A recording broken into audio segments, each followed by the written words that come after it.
हम लोग आधुनिक भारत का इतिहास पढ़ रहे हैं। हम लोग क्या पढ़ रहे हैं? आधुनिक भारत का इतिहास। और आधुनिक भारत के इतिहास में हम लोगों ने स्वतंत्रता तो प्राप्त कर लिया, लेकिन हम आपसे एक वादा किए थे कि संघ लोक सेवा आयोग या राज्य लोक सेवा आयोग में कभी कभी ऑफ बीट क्वेश्चन करते हैं मॉडर्न हिस्ट्री से, जो जनरल नॉलेज टाइप के कुछ प्रश्न होते हैं। मॉडर्न हिस्ट्री का जनरल स्टडीज टाइप का क्वेश्चन नहीं होता है, तो हम जनरल नॉलेज टाइप का जो मॉडर्न हिस्ट्री है उस टाइप के क्वेश्चंस पर हम डिस्कस कर रहे हैं, जो संघ लोक सेवा आयोग या राज्य लोक सेवा आयोग, उत्तर प्रदेश हुआ, मध्य प्रदेश हुआ, राजस्थान हुआ, छत्तीसगढ़ हुआ, बिहार हुआ, झारखंड हुआ, इन सभी लोक सेवाओं में पूछ लिया जाता है। इस वीडियो को आप लोग थोड़ा सा ध्यान से सुनिएगा। जैसे कि आप लोग सुनते होंगे बॉय स्काउट, बॉय स्काउट।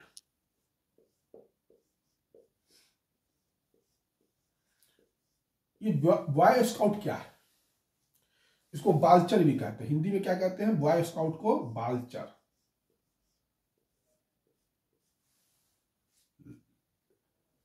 क्या बालचर? और एक होता है सिविल गाइड आंदोलन, सिविल गाइड आंदोलन,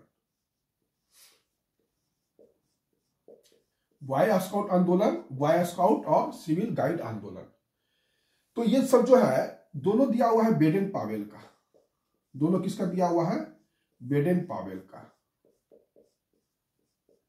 बेडेन पावेल ने, एक है आपको इंग्लैंड में सी ऑफ ब्राउन सी आइलैंड।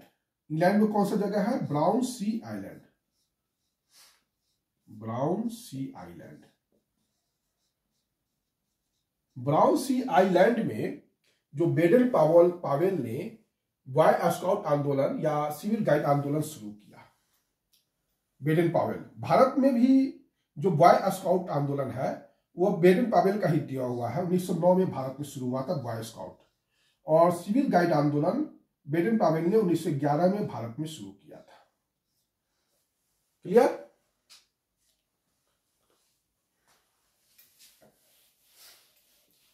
एक मुकदमा बंबई हाई कोर्ट में आया था। उस मुकदमा का नाम है रखमाबाई मुकदमा, रखमाबाई मुकदमा।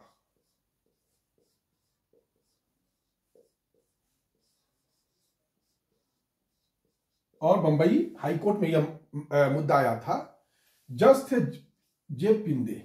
जज का नाम क्या था? जे पिंदे। मुद्दा यह था, रखमाबाई का केस था कि शादी के लिए जो एज ऑफ सहवास के लिए जो एज ऑफ कंसेंट होना चाहिए, महिला मतलब कितने वर्ष की हो कि वह अपने सहवास के लिए अपने पुरुष सहयोगी को जो है दाम्पत्य सुख प्राप्त के लिए जो है सहमति दे। तो यह मुकदमा आया था, रखमाबाई मुकदमा 1884 में आया था। और इसी मुकदमा को बेस बना के जो है 1891 में आपको एज ऑफ कंसेंट एक्ट आया था। एज ऑफ कंसेंट एक्ट आया था। सहमति वय का अधिनियम इसको कहते हैं कि महिला 12 वर्ष की हो जाएगी तो वो जो है इंटरकोर्स करने के लिए अपने पुरुष सहकर्मी को मतलब उसके बाद वो वैध है, उसके कम पर वैध नहीं है। इसी एक्ट का तिलक ने विरोध किया था। उनका विरोध का आधार यह था कि कोई भी सामाजिक सुधार जो है वो भारत की जो स्वाधीन भारत की अपनी सरकार करेगी, या नहीं कि कोई विदेशी सरकार हमारे सामाजिक सुधार को करे। यह तिलक का नहीं था।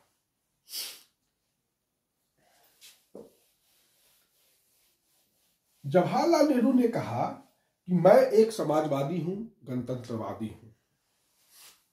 जवाहरलाल नेहरू ने क्या कहा? मैं एक समाजवादी हूं, गणतंत्रवादी हूं।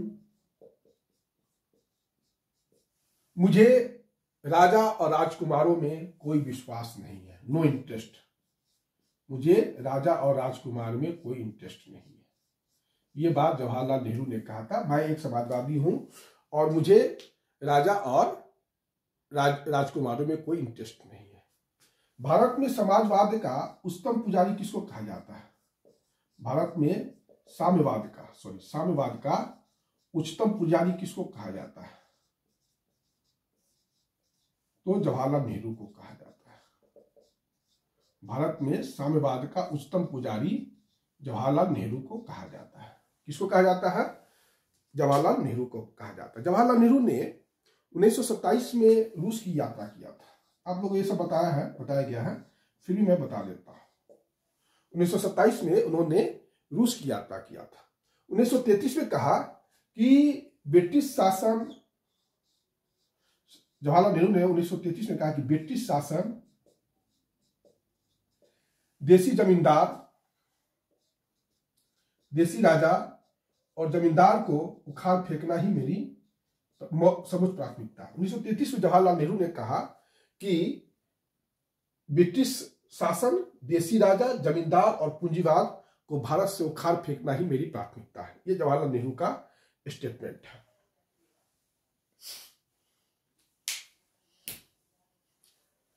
उसके बाद जवाहरलाल नेहरू का जीवनी किसने लिखा था? जवाहरलाल नेहरू का जीवनी लिखा था फ्रैंक मॉरिस ने। फ्रैंक मॉरिस ने जवाहरलाल नेहरू का जीवनी लिखा था। फ्रैंक मॉरिस, ये जवाहरलाल नेहरू का जीवनी लिखने वाले हैं। ठीक। 1922 में गुजरात में एक साराबंदी आंदोलन चला था। 1922 में गुजरात में साराबंदी आंदोलन, ये टैक्स नहीं देने का आंदोलन था और इस आंदोलन से वल्लभ भाई पटेल जुड़े थे। कौन जुड़े थे? वल्लभ भाई पटेल, साराबंदी आंदोलन से। ठीक। 19 बायकाट, एक चीज याद रखिएगा, जो बायकाट शब्द है, बायकाट का अर्थ होता है हड़ताल। बायकाट का क्या अर्थ होता है? बायकाट कर देना, है ना। तो ये जो बायकाट वर्ड है, ये एक व्यक्ति का नाम था। उनका पूरा नाम था सीसी बायकॉट, और सीसी बायकॉट के नाम पर ही जो है बायकॉट शब्द आया है। ठीक। ये इंग्लैंड के आयरलैंड के रहने वाले थे। कहाँ के रहने वाले थे? आयरलैंड के रहने वाले थे। 1880 में इन्होंने आयरलैंड में ब्रिटेन सरकार से डिमांड किया कि जो कर की राशि है उसको कम कर दिया जाए। 1880 में। ठीक। थोड़ा सा ध्यान रखेंगे, सब परीक्षा में आपसे पूछता है। अंतर्राष्ट्रीय श्रम संगठन की जो पहली बैठक 1919 में हुई थी वह वाशिंगटन में हुआ था। बाद में उसका मुख्यालय जिनेवा चला गया, लेकिन पहली जो बैठक हुई थी 1919 में जिनेवा में गया था। भारत में मजदूरों के प्रतिनिधि के रूप में भारत सरकार ने भेजा था। उस समय की जो ब्रिटेन सरकार थी वो भेजा था PC Joshi, sorry MS Joshi को, एमएस जोशी को भेजा था, और इनके सहायक के रूप में बीपी वाडिया को भेजा था। इनके सहायक के रूप में बीपी वाडिया को भेजा था। एमसी जोशी को जो है भारत सरकार ने मजदूर के प्रतिनिधि के रूप में भेजा था, और बीपी वाडिया को जो है इनके सलाहकार के रूप में शासन भेजा था भारत सरकार ने। देखिए, एक था गिरमिटिया मजदूर।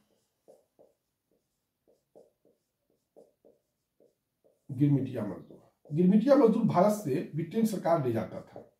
भारत से ब्रिटेन के बिजनेसमैन ले जाते थे और फिर इनसे जो है काम करवाते थे। इनको मतलब कहा जाता है कि कुछ पैसा देके इनसे काम करवाया जाता था। फिर जो समाप्त हो जाता था तो फिर इसको जो है इनको वापस अपने मूल देश में भेज दिया जाता था। जब दक्षिण अफ्रीका हमारे महात्मा गांधी गए थे तो 1894 में इन्होंने नटाल कांग्रेस की स्थापना किया। तो गिरमिटिया मजदूरों की मुद्दा उठाने वाले सबसे पहले महात्मा गांधी ही थे। सबसे पहले गिरमिटिया मजदूर की जो बात है दक्षिण अफ्रीका की सरकार के सामने इन्होंने रखा था, महात्मा गांधी ने। और 1914 में जब दक्षिण अफ्रीका में ही थे महात्मा गांधी, तो गांधी और स्पटक के बीच समझौता हुआ था, और समझौता भी यह था कि 3 पाउंड जो प्रति गिरमिटिया मजदूर लिया जाता है उसको वापस कर दिया जाए। फिर गांधी जी 9 जनवरी 1915 को भारत आ गए दक्षिण अफ्रीका से। जब वापस यहाँ आ गए तो इन्होंने जो है 1917 में, उस समय तत्कालीन जो गवर्नर जनरल थे लॉर्ड चेम्सफोर्ड से गिरमिटिया मजदूर के लिए बात किया गया, और गांधी जी से प्रयास से जो है गिरमिटिया मजदूर की समस्या दूर कर दी गई। इसको थोड़ा सा ध्यान में रखेंगे। 1917 में अप्रैल 1918 में उस समय 1914 से लेकर 1919 तक प्रथम विश्व युद्ध चल रहा था। तो अप्रैल 1918 में जो है लॉर्ड चैंसलर जो गवर्नर जनरल था या वायसराय था, उसने जो है प्रथम विश्व युद्ध में महात्मा गांधी से सहयोग के लिए जो है समर्थन मांगा था और गांधी जी ने दिया भी था, इस उम्मीद के साथ कि जब युद्ध समाप्त होगा तो ब्रिटेन सरकार भारत को डोमिनियन स्टेटस दे देगी।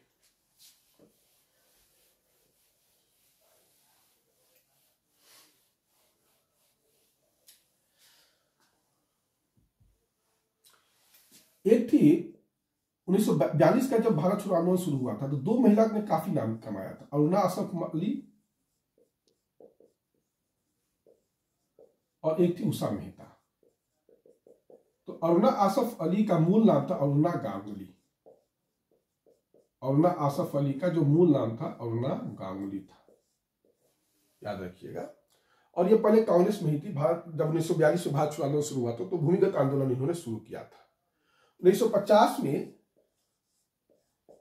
इसने कांग्रेस को छोड़ दिया, communist party of India join कर लिया।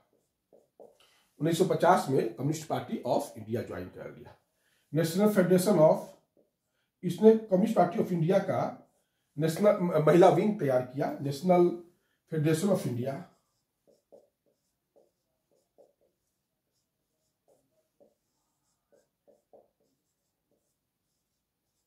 नेशनल फेडरेशन ऑफ इंडिया एक महिला विंग तैयार किया। और उसके बाद जो है इन्होंने जो है 1958 में दिल्ली की मेयर चुनी गई थी। दिल्ली की यह मेयर चुनी गई थी। ये पैट्रियोटिक और लिंक नामक समाचार पत्र की संपादक भी थी। पैट्रियोटिक और लिंक नामक समाचार पत्र की संपादक भी थी सरोजिनी नायडू।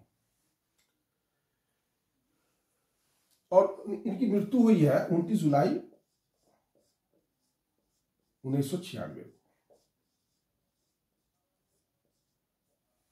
29 जुलाई 1996 को इनकी मृत्यु हो गई है। जब 1946 में जब अंतिम सरकार सब जगह मतलब बिहार में प्रांतीय मंत्रिमंडल था तो वहां पर मुस्लिम लीग जो है स्वतंत्रता के समय स्वतंत्रता के पहले काफी दंगा शुरू कर दिया था।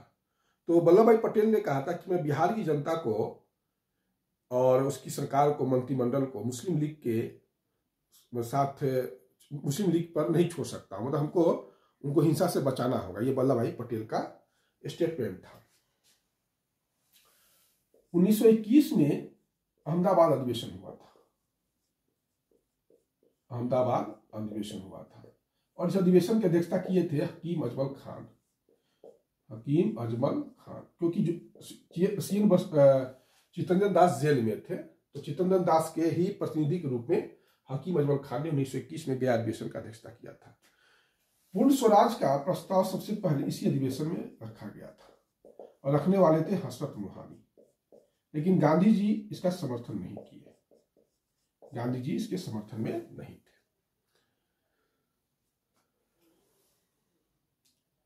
दिल्ली में अखिल भारतीय मुस्लिम सर्वदलीय सम्मेलन हुआ था 31 दिसंबर 1928 से लेके 1 जनवरी 1928 के बीच। दिल्ली में अखिल भारतीय मुस्लिम सर्वदलीय सम्मेलन हुआ था 31 दिसंबर 1928 से 1 जनवरी 1929 के बीच। कारण यह था कि नेहरू रिपोर्ट पर विचार करना था। नेहरू रिपोर्ट जो मोतीलाल नेहरू ने तैयार करके दिया था उस पर विचार करना था। अंतिम में इस सर्वदलीय सम्मेलन के बाद एक शिमला घोषणा पत्र जारी किया गया। इन अखिल भारतीय सर्वदलीय मुस्लिम जो सर्वदलीय बैठक हुई थी उसने शिमला घोषणा पत्र जारी किया और कहा कि किसी भी भारत में जो संवैधानिक सुधार होगा या संवैधानिक परिवर्तन होगा वह बिना मुस्लिम से पूछे नहीं हो सकता है। बिना मुस्लिम से पूछे नहीं हो सकता, मुस्लिम या मुस्लिम लीग से बिना पूछे नहीं हो सकता।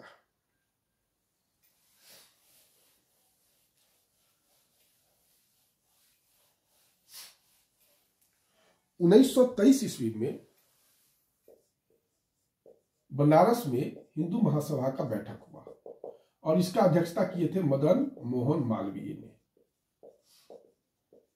ठीक, मदन मोहन मालवीय ने इसका अध्यक्षता किया था। अगर आपसे पूछा जाए कि आधुनिक बिहार का निर्माता कौन है तो किनका नाम लीजिएगा? डॉक्टर सच्चिदानंद प्रसाद सिन्हा का। डॉक्टर सच्चिदानंद सिन्हा का। आधुनिक बिहार का निर्माता कौन है? तो डॉक्टर सच्चिदानंद सिन्हा है। एक थे प्रमोदानंद दास। प्रमोदानंद दास इतिहासकार है। इन्होंने ही कहा था कि बिहार से 1912 ईस्वी में, बंगाल से 1912 ईस्वी में बिहार और उड़ीसा को अलग करने का श्रेय अगर किसी को जाता है तो सच्चिदानंद सिन्हा का ही जाता है। सच्चिदानंद सिन्हा के व्यक्तिगत प्रयास से यह हुआ था। आधुनिक बिहार के निर्माता यही। अगर इस तरीके से देखा जाए तो उड़ीसा भी इन्हीं के कारण अलग हुआ। फिर उड़ीसा तो 1936 में भारत बिहार से अलग हो गया। खैर आगे आइए। उसके बाद आता है 1925 ईस्वी में दो पार्टी का स्थापना हुआ था, कम्युनिस्ट पार्टी ऑफ इंडिया और आरएसएस, राष्ट्रीय स्वयंसेवक संघ। सीपीआई का मुख्यालय, सीपीआई कहाँ स्थापित हुआ था? कानपुर में। और आरएसएस कहाँ हुआ था? नागपुर में। कानपुर और एक नागपुर में। Communist party of India Kanpur में स्थापित हुआ 1925 में, और आरएसएस राष्ट्रीय स्वयंसेवक संघ नागपुर में स्थापित हुआ 1925 में।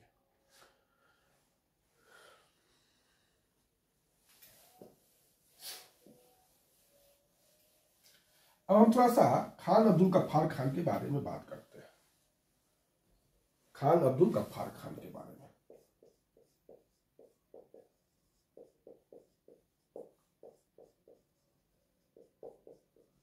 इनका जन्म आज के पाकिस्तान में पेशावर जिला में हुआ था। पेशावर जिला में हुआ था। इनको फ्रंटियर गांधी भी कहा जाता है या सीमांत गांधी भी कहा जाता है। गांधी जी के नेतृत्व को इन्होंने स्वीकार किया था और अहिंसक आंदोलन को इन्होंने माना था। और कांग्रेस के गांधी के नेतृत्व को और कांग्रेस के नेतृत्व को इन्होंने स्वीकार किया। और जो बलूच पठान रहते थे, बलूचिस्तान के जो पठान थे वो थे तो मूलतः हिंसक, उनको अहिंसक बनाने का श्रेय इन्हीं को जाता है। और बहुत सी चर्चा तो मैंने किया है खुदाई खिदमतगार। उन्होंने खुदाई खिदमतगार नामक संगठन बनाया था। खुदा का जो है खिदमत करने वाला, खुदा का खिदमत करने वाला, खुदाई खिदमतगार का यही अर्थ है।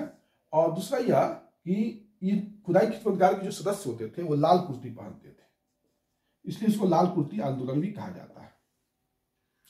ये गांधी जी से बहुत प्रभावित थे और इन्होंने पश्तो भाषा में जो है पख्तून नामक समाचार पत्र निकाला, जो बाद में देश रोजा के नाम से प्रसिद्ध हुआ। देश रोजा के नाम से प्रसिद्ध हुआ। अप्रैल 1943 में जिन्ना ने इन पर आरोप लगाया, मोहम्मद अली जिन्ना ने आरोप लगाया कि आप जो है बलोच पठान को हिंदू बना रहे हैं मुसलमान से, और इनको जो लड़ाका तबका है इनको आप नपुंसक बना रहे हैं। ये जिन्ना ने इन पर आरोप लगाया था। और ये जो थे, जब भारत विभाजन का जो प्रस्ताव लाया गया था दिल्ली में 14-15 अगस्त 1947 को जो मीटिंग हुई थी CWC के कांग्रेस वर्किंग कमेटी का, तो इन्होंने भारत का विभाजन के प्रस्ताव के विपक्ष में मतदान किया था। और गांधी जी से कहा था कि आपने मुझे जो है लोमड़ी सियार सबके सामने, भिरिया सबके सामने छोड़ दिया है। तो गांधी जी ने इन्होंने शिकायत भी किया था। इन्होंने स्वतंत्र पख्तूनिस्तान की मांग भी किया था। और यही कारण था कि चूंकि माउंटबेटन योजना में प्रावधान था कि उत्तर पश्चिमी सीमा प्रांत के जो सिंध बलूचिस्तान के क्षेत्र है वहां पर जो है जनमत संग्रह होगा, तो इन्होंने जनमत संग्रह का बायकाट कर दिया। तो इससे क्या हुआ कि मोहम्मद अली जिन्ना और पाकिस्तान को उसे फायदा ही हो गया, क्योंकि जनमत संग्रह में लोग भाग नहीं लिए। तो नेचुरल बात है कि नियम तो यही था कि या तो भाग लीजिए, नहीं तो इसका अर्थ माना जाएगा कि आप जो है उस क्षेत्र में मिलना चाहते हैं। 1987 में इनको भारत रत्न मिला था। इनको भारत सरकार ने 1987 में भारत रत्न दिया था। उस समय राजीव गांधी का सरकार था, प्रधानमंत्री राजीव गांधी थे, तो इन्होंने इनको दिया था। यही खान अब्दुल गफ्फार खान के बारे में जो और सब जानकारी तो मैंने आपको दिया ही था पहले भी, लेकिन यहाँ पर थोड़ा सा जानकारी है। एक हिंदू महासभा के लीडर थे बीएस मुंजे। बीएस मुंजे ने अंबेडकर पर आरोप लगाया कि आप जो हैं अंग्रेज सरकार की एक एजेंट है। बी एस अम्बेडकर पर एक आरोप लगाया कि आप हिंदू सरकार के एजेंट हैं। तो इनका कहना था कि अम्बेडकर जो है उदार ब्रिटिश सरकार द्वारा जो है भेजा गया, उदार ब्रिटिश सरकार द्वारा प्राप्त नेतृत्व को ही जो है यहाँ पर, क्योंकि इनकी जो काम है, इनका जो वर्क है, वो राष्ट्रवादी नेता को बाधा पहुंचा रहा है।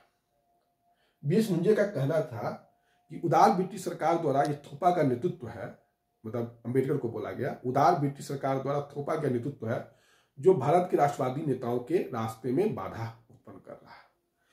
तो यही है कुछ आपका मॉडर्न हिस्ट्री में जो ऐसे प्रश्न जो परीक्षाओं में पूछे जाते हैं, जो थोड़ा ऑब्विड के हैं, किस्म के हैं, उस पर मैं चर्चा कर रहा हूँ। यह कड़ी अभी चलेगी। ठीक है, नेक्स्ट वीडियो में हम बात करते हैं। धन्यवाद।